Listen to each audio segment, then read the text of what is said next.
Hello. Tonight you will hear 5 true spine-chilling driving at night stories from the Blue Ridge Parkway. Stories that made experienced drivers pull over, pray, or never drive that road again. So turn down the lights. Put on your headphones. Story 1. Headlights that never passed. I was driving the Blue Ridge Parkway late one fall night, heading home after a double shift that had wrung me out more than I cared to admit. I worked maintenance at a small hospital off the mountain, and most nights I took the long way home on purpose. The Parkway was quieter, darker, and usually empty after midnight. I liked that stretch of road because it felt honest. No billboards, no storefront lights, no one asking anything of you. Just curves, trees, and time to let your thoughts unwind.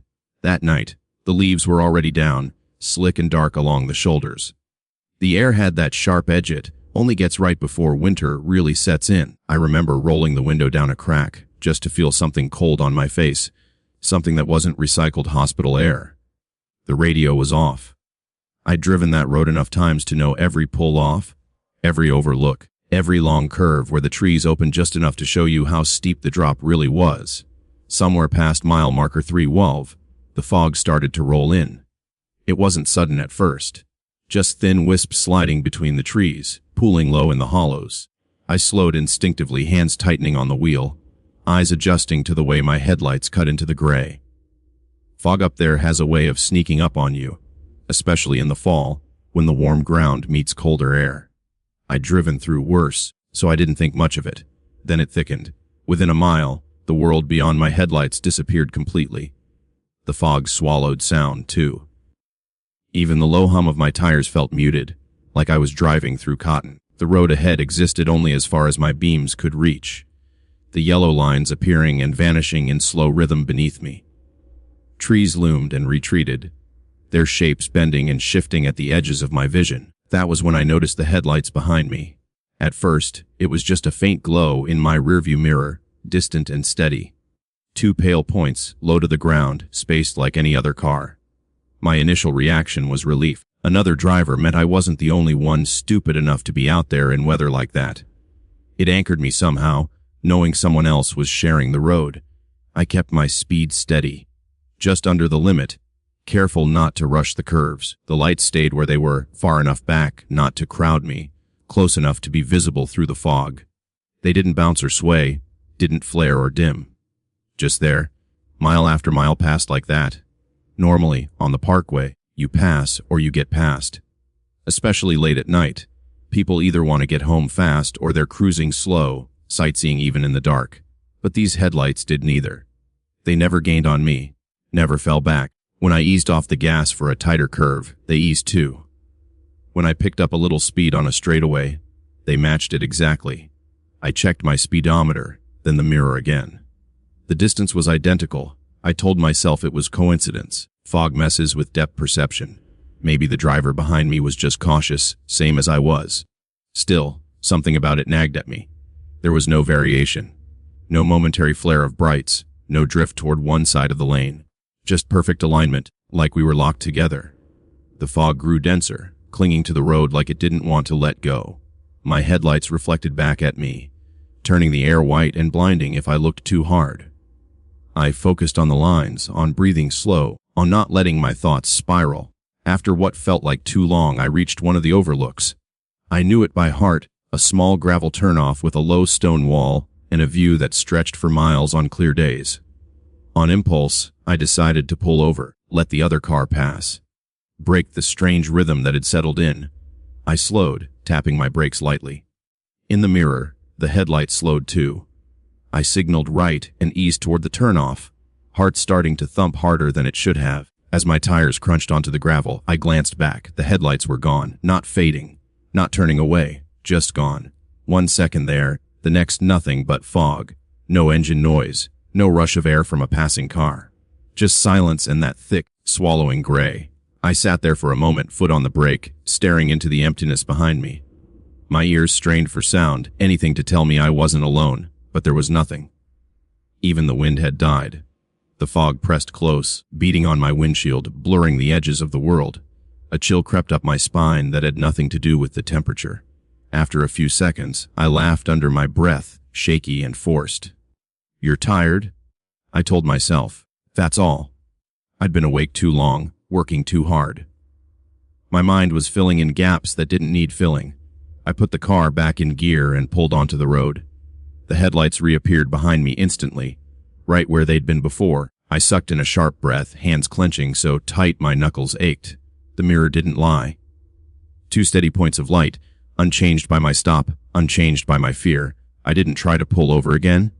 The road curved and climbed, dipping into deeper pockets of fog that closed around my car like a living thing. I became hyper, aware of every sound.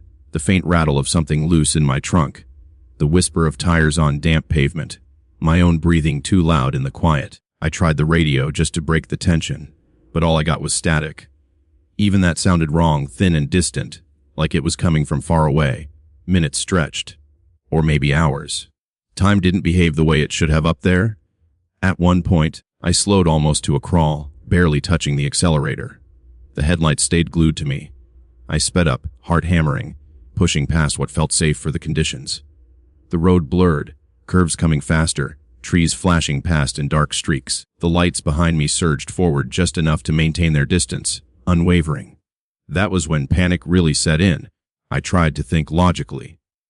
Maybe it was a ranger vehicle monitoring the road in the fog. Maybe someone messing with me, matching my speed for a laugh. But none of those explanations accounted for the silence. No engine note, no tire noise, just light. I cracked the window again, listening. Nothing.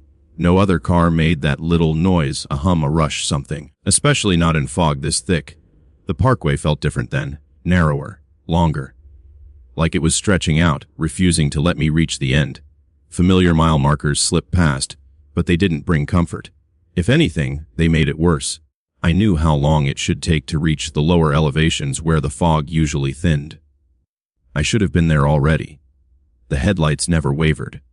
At another overlook, I considered stopping again, maybe even turning the car off completely. But the memory of how the lights vanished last time kept my foot steady on the gas.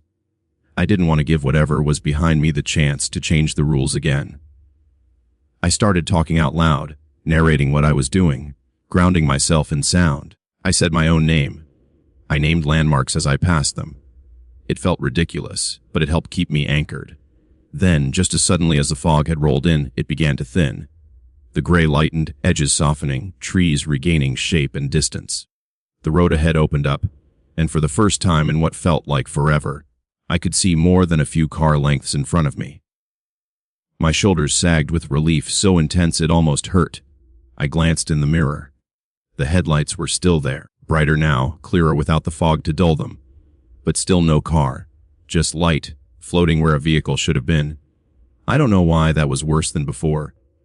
Maybe because fog at least gives you an excuse. Without it, there was nowhere left for my mind to hide. The Parkway eventually gave way to lower roads, the forest thinning, lights from distant houses blinking on like scattered stars.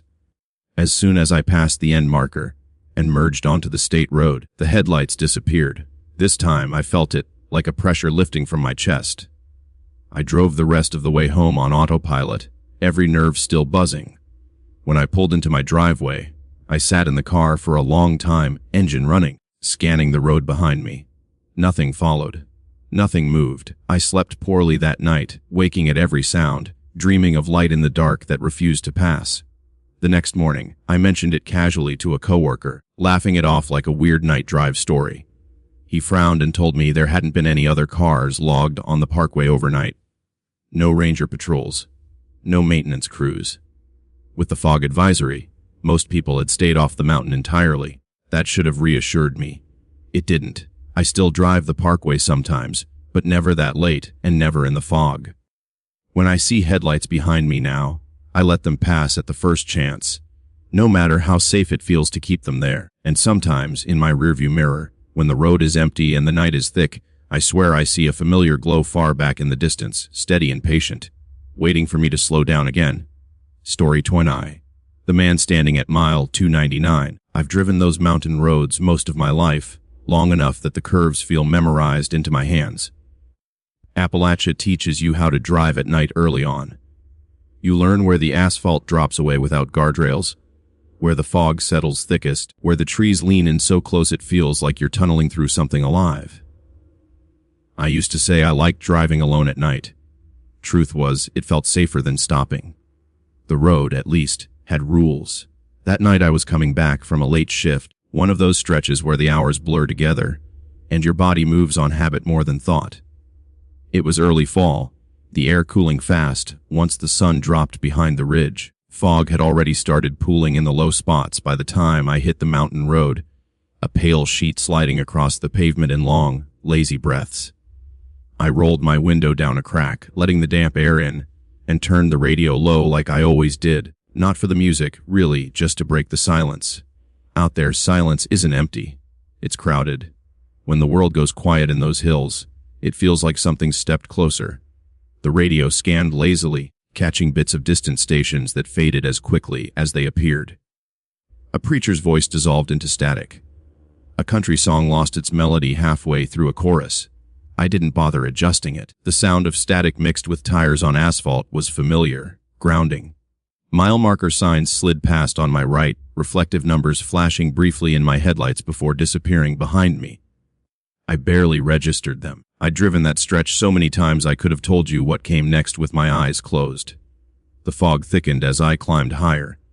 It wasn't rolling in fast, not dramatic, just accumulating, layer by layer, until the world beyond my headlights felt unfinished.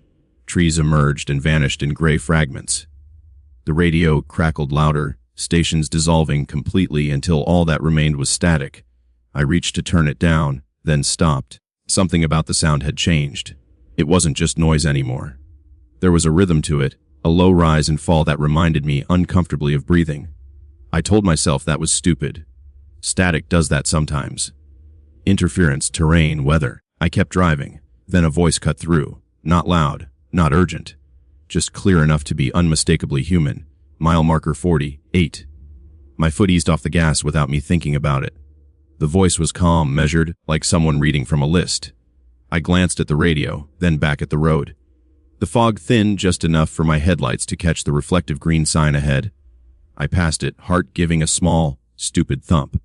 Coincidence, I told myself. There were only so many mile markers on that road. The voice hadn't said anything strange. Just a number.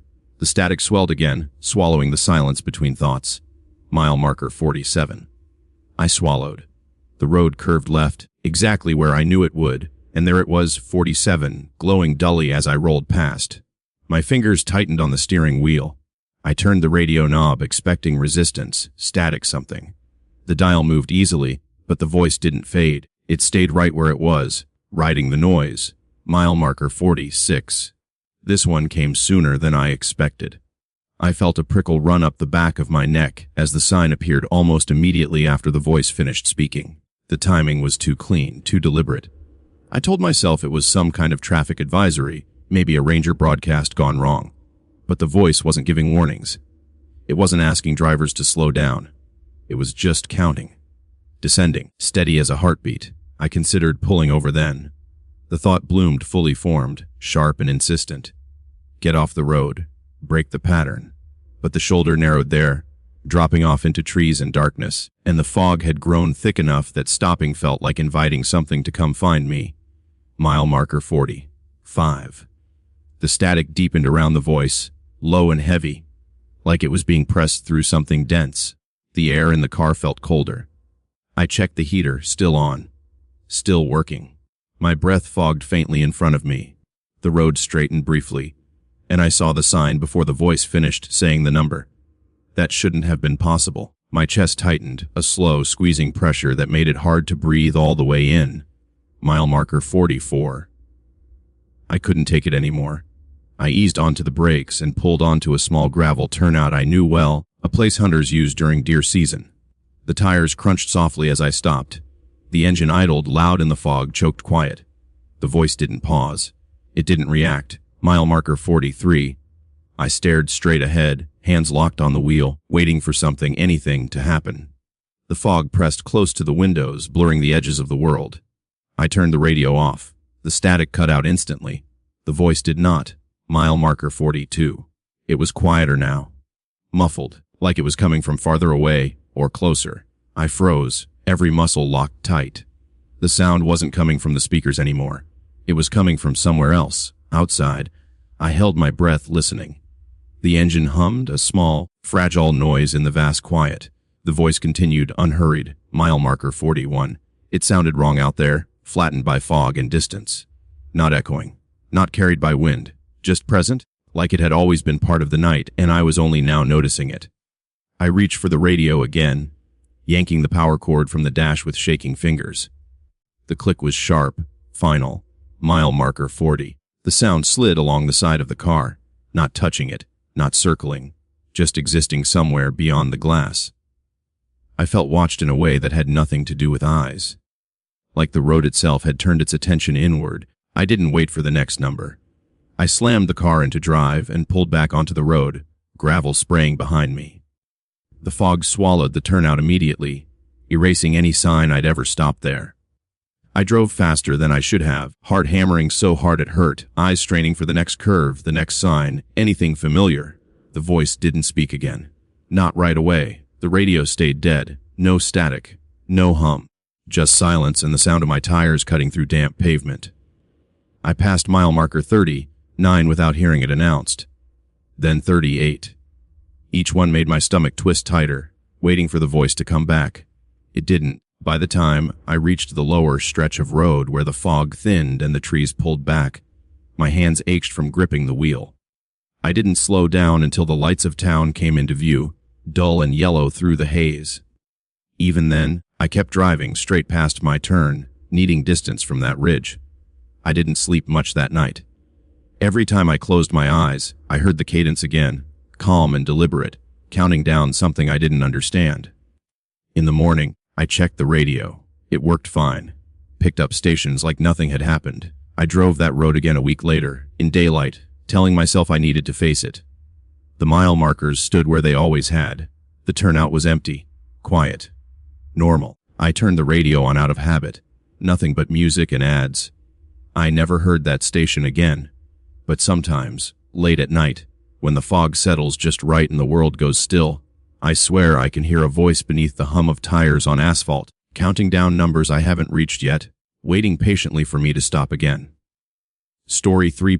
Static on the Parkway radio. I first noticed it because the road ahead was darker than it should have been. That stretch of the Parkway had always been bad at night, even on clear evenings. The mountains crowd, enclosed there, trees leaning over the asphalt like they're listening. Fog settles low and thick, especially after sunset, turning the world into a tunnel of headlight glare and shadow. But that night, the dark ahead of me wasn't fog dark or tree dark. It was wrong dark. A moving absence, like something was swallowing the light instead of reflecting it. I slowed without really thinking about it, easing my foot off the gas. My headlights cut through mist as usual, but about a quarter mile ahead, there was a shape where the road should have been lit. At first I thought it was a patch of heavy fog, the kind that sits low and dense, but then it shifted. It moved against the flow of the mist, smooth and steady. A car was coming toward me, except it didn't have headlights. No beams. No glow. No reflection off the wet pavement. Just a darker silhouette rolling through the darker air, like it didn't belong to the same night I was driving in. I remember gripping the steering wheel harder than necessary, my knuckles going white. My first thought was that maybe its lights were off and my eyes just hadn't adjusted. People forget sometimes. It happens. But as it got closer, that explanation fell apart. Even cars with dead headlights still reflect light. Dashboard glow, running lights, something. This one didn't. The fog didn't touch it. It parted around the car like water around a stone, leaving the shape crisp and hollow at the edges. The closer it came, the quieter everything felt, like the night itself was pulling back to watch. I glanced down at my speedometer, then at the radio. The music was playing low, some old country station fading in and out as usual. The second the other car crossed into my lane of light, the radio cut out completely. Not static, not fading, just silence. The cars passed each other at maybe 40 miles an hour. Close enough that I could see inside. There was someone behind the wheel. I didn't see details at first, just the outline of shoulders, arms, hands locked tight at 10 and 2. The driver's head was facing forward, posture rigid like a mannequin set in place. No movement, no glance. As we passed, My headlight slid across the side window and briefly illuminated the face. There was no expression, not blank in a calm way, not focused, just absent, eyes open but not tracking anything. Skin looked gray in the brief flash, like it hadn't seen sunlight in a long time. No reflection from the eyes, no glint. It was like looking at something carved instead of alive. Then it was gone. My rearview mirror showed nothing behind me. No taillights fading into the fog, no shape receding. Just the empty road swallowing my beams. That's when my headlights flickered. Once, twice. Long enough each time that my heart lurched. Sure they were about to die completely. I slapped the dashboard like that would fix anything and whispered something stupid under my breath. A habit from childhood, when things felt out of control. The road stretched. That's the only way I can describe it. I'd driven that road dozens of times. I knew every bend, every pull-off, every marker where the forest opened just enough to show the slope falling away. But after that car passed, the road felt longer, straighter, like the curves had softened and pulled away from where they should have been. Mile markers came late. Familiar turns didn't arrive when my body expected them. The fog thickened, pressing in so close it felt like driving inside a lung. I rolled the window down an inch, hoping the cool air would wake me up, ground me. The smell that came in wasn't mountain air. It was damp and stale, like old leaves mashed into mud and left too long. The kind of smell you get near culverts and drainage ditches where water doesn't move anymore. I told myself I was tired, that I'd been staring at a screen too long, pushing myself too hard. Isolation plays tricks on you, especially up there. Everyone knows that. The Parkway has a reputation for a reason: accidents, disappearances, stories that get laughed off in daylight, but never quite leave you alone at night. Still, I kept checking my mirrors. 10 minutes passed. Then 20. My fuel gauge hadn't moved, but my hands ached from gripping the wheel. The radio stayed dead no matter how much I fiddled with the dial. Not even static. When I finally reached the turnoff for my road, I almost missed it. The sign came out of the fog too late, forcing me to brake hard and swerve onto the gravel. The sound of tires crunching was shockingly loud, like breaking glass in a quiet church. The moment I left the Parkway, the fog thinned. Not vanished, just loosened its grip enough that I could see the tree line again. My headlights steadied. The radio crackled once, then resumed playing like nothing had happened. I sat there for a full minute, engine idling, breath shallow, waiting for my heart to slow down. I didn't look back toward the road. The rest of the drive home was uneventful, but the feeling followed me. That sense of being watched from behind my own eyes. When I pulled into my driveway, my headlights flickered again and went out on their own. The engine kept running. The porch light was on, steady and warm, like a promise I wasn't sure I deserved.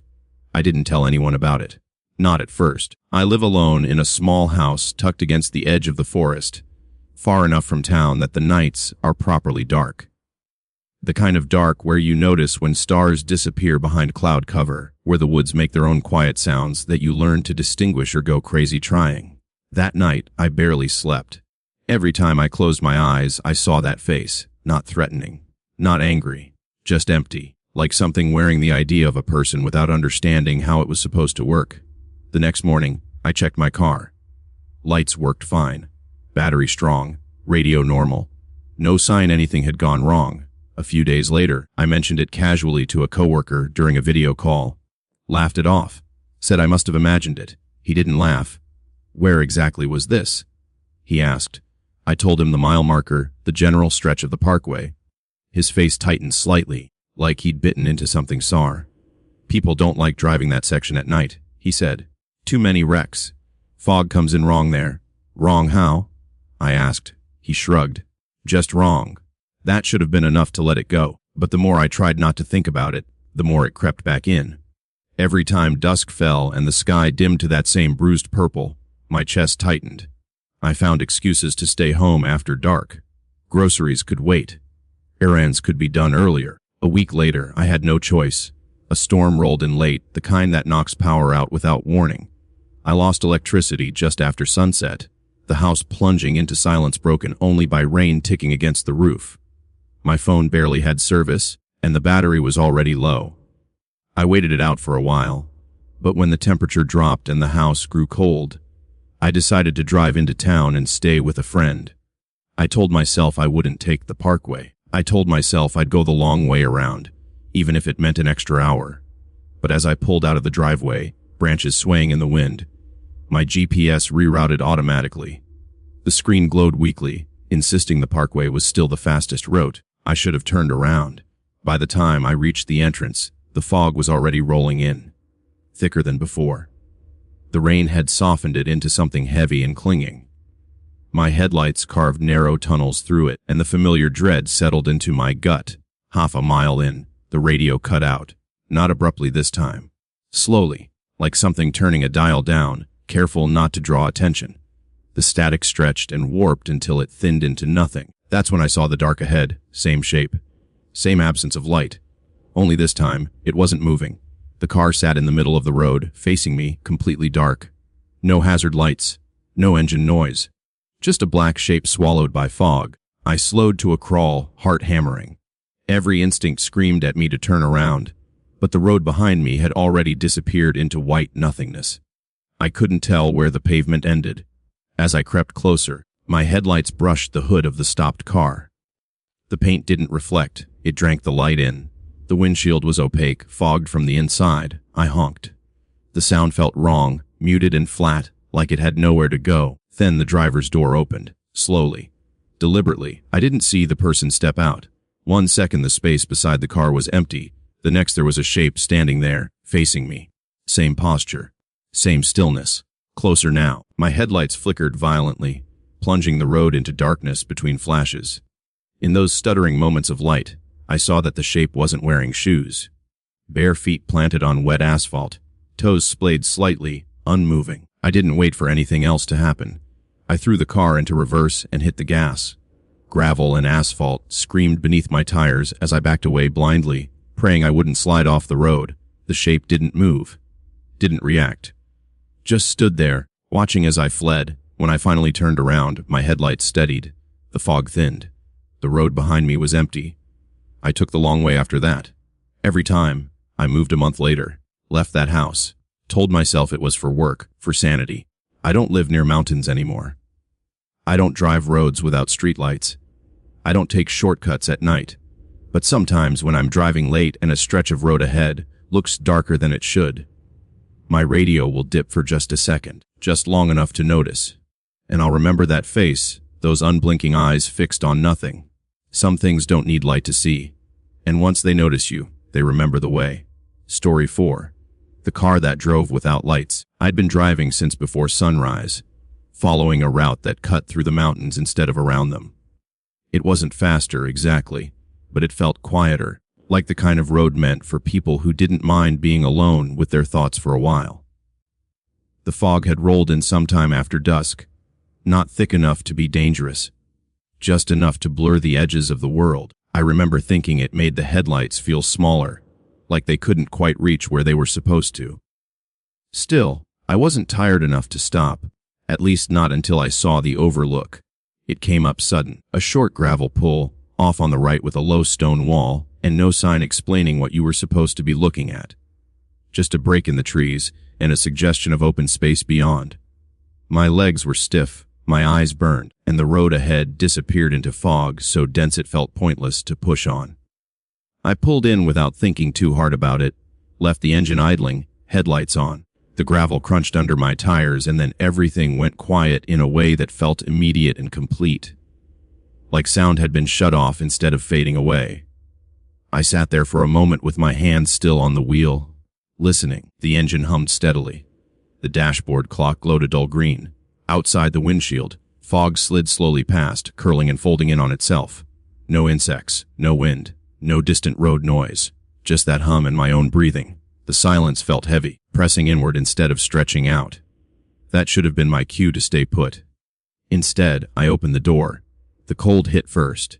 Not sharp, not biting, just deep, like it came from somewhere underground. I stepped out and closed the door behind me, leaving the engine running. The headlights cast a pale cone across the gravel and the stone wall beyond it.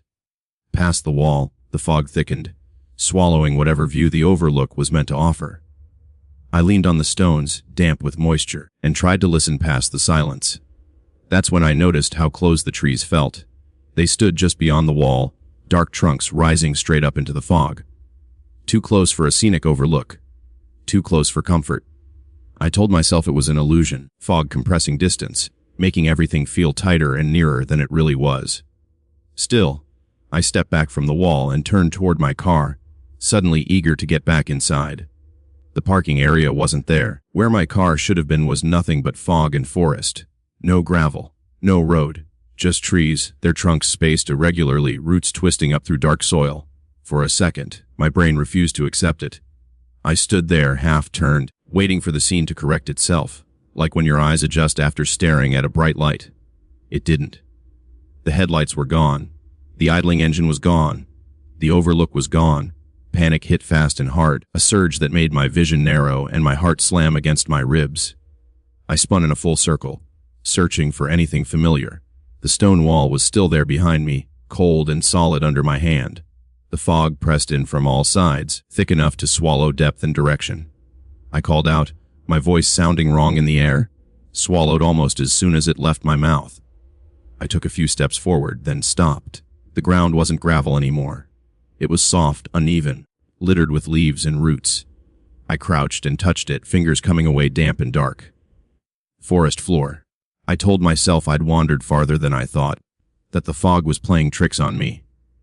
That if I just walked straight back the way I came, I'd hit the car, so I picked a direction and started walking. At first, I moved carefully, lifting my feet high to avoid tripping. The fog clung to my legs, soaking my jeans, beating cold against my skin. The trees loomed and shifted as I passed, branches creaking faintly overhead. Still no insects, no birds, no wind. Just the soft sound of my own footsteps and my breathing growing heavier with each step. I kept my eyes fixed ahead, counting in my head, trying to measure distance by time. After a while, my calves began to burn. The ground sloped gently upward, then leveled out. I pushed on, heart hammering, telling myself not to stop, not to panic.